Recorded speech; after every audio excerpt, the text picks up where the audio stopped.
3월 24일 오늘 만나 성경 말씀은 마태복음 23장 29절에서 31절 그리고 37절입니다. 율법학자들과 바리새파 사람들아, 유선자들아, 너희에게 화가 있다. 너희는 애언자들의 무덤을 만들고 의인들의 기념비를 꾸민다. 그러면서 우리가 조상의 시대에 살았더라면 애언자들을 피 흘리게 하는 일에 가담하지 않았을 것이다 하고 말하기 때문이다. 이렇게 하여 너희는 애언자들을 죽인 자들의 자손임을 스스로 증언한다. 예루살렘아, 예루살렘아, 내게 보낸 애언자들을 죽이고 돌로 치는구나. 암탉이 병아리를 날개 아래 품듯이 내가 몇 번이나 내 자녀들을 모아 품으려 하였더냐. 그러나 너희는 원하지 않았다. 아멘. 오늘 만나로 만나주시는 하나님을 기대합니다. 예수님께서는 포도원 농부 비유, 혼인잔치 비유를 통해 하나님께서 보내신 선지자와 의인들을 배척하고 폭력으로 맞서는 이스라엘의 불순종과 불신앙을 말씀하셨습니다.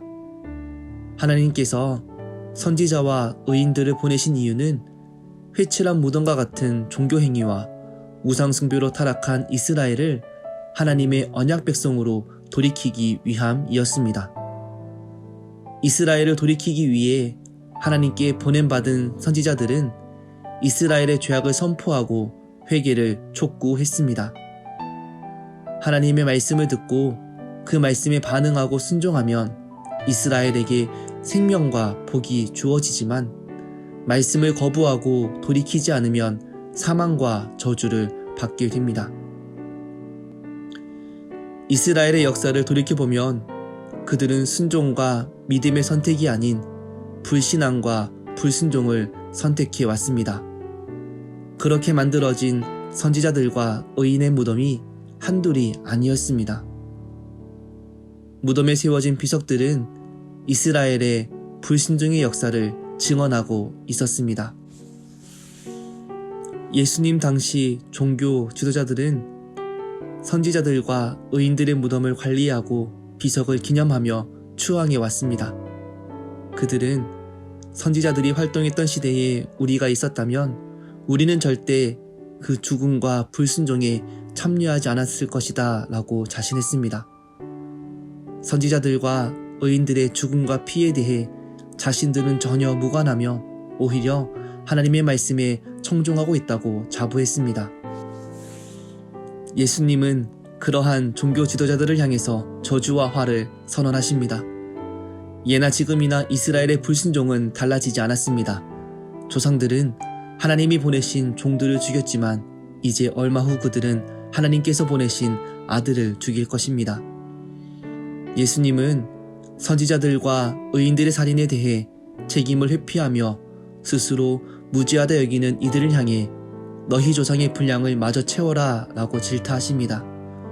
이스라엘의 오랜 역사 가운데 차곡차곡 쌓여져 왔던 불순종과 폭력 위에 유대교와 성전이 강해 보이는 듯 세워져 있지만 그들의 불순종을 하나님께서 곧 심판하실 것입니다. 암탉이 병아리를 날개 아래 모아서 돌보듯이 하나님도 자기 백성을 오래 참고 사랑하셨습니다. 하지만 예루살렘은 끝끝내 하나님의 사랑을 거부하고 자신의 욕망을 따라 걸어갔습니다.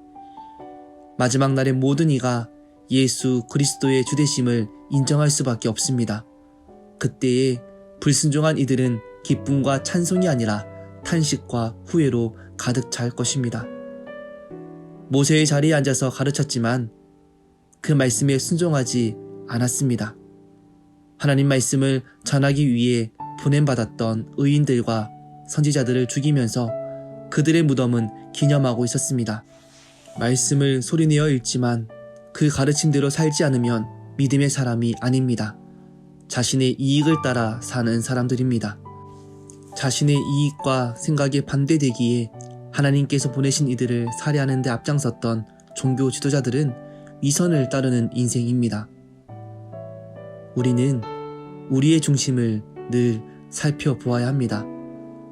내 이익에 따라 살아가려 하고 심지어 내 이익을 위해 하나님 말씀을 배척하는 일에 앞장서려 하는 것이 우리의 마음입니다. 사람들은 속일 수 있지만 중심을 보시는 하나님은 속일 수 없습니다. 위선과 교만의 종교인이 아니라 진리와 순종의 하나님 나라 백성으로 날마다 거듭나시길 주님의 이름으로 축복합니다. 기도하겠습니다. 진리와 사랑의 하나님, 암탉이 새끼를 품듯 우리를 위해 인내하시고 말씀으로 역사하시는 하나님의 사랑을 기억하며 감사와 찬송을 올려드립니다. 날마다 자기 중심성으로 말씀을 거역하는 인생, 욕망과 세속에 거하려는 우리의 인생을 불쌍히 여겨주시고 진리 앞에 두렵고 떨리는 마음으로 나아가는 믿음의 인생 되게 은혜 베풀어 주옵소서. 예수님의 이름으로 기도합니다. 아멘. 이제 두 가지 기도 제목으로 기도하겠습니다. 첫째, 진리의 말씀을 듣고 통렬히 회개하기보다 회칠하며 눈속임을 통해 우리의 탐욕과 잘못을 가리기에 급급한 우리의 죄악을 긍휼히 여겨 주옵소서. 말씀 앞에 진실되게 반응하는 영적인 민감함을 허락하여 주옵소서. 둘째, 예배를 위해 기도합니다. 예배를 위해 여러 모양으로 수고하며 섬기는 이들에게 하늘의 복을 더하여 주시고 그들의 진실된 섬김을 통해 하나님의 영광만이 드러나는 시간 되게 인도하여 주옵소서. 이 제목으로 기도하신 후에 개인 기도하시겠습니다.